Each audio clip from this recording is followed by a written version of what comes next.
अरे मथुरा के पावन धरतिया हो तो भादव कहे अन्हारिया तो भादव कहे अन्हारियान हो मोरी बहिनी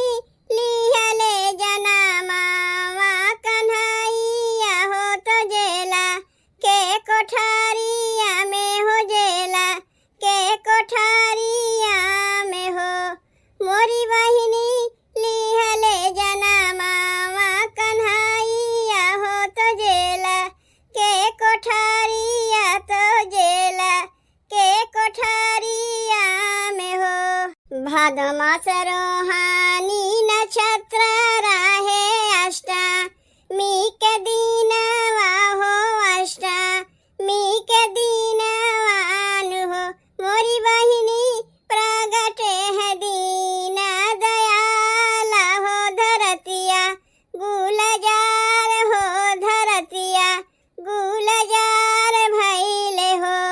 मोरी बहिनी प्रगटे है दीन दयाला हो धरतिया गुलजार हो धरतिया गुलजार भैले हो। अरे सुती गैले पापी लोग पहाड़ुआ तो कंस पापी सोई तो कंस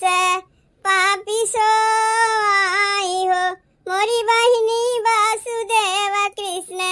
कै उठावई हो तो गोकुल पहुँचावई हो तो गोकुल पहुँचावई हो मोरी बहिनी वासुदेव कृष्ण कै उठावई हो तो गोकुल पहुँचावई हो तो गोकुल पहुँचावई हो।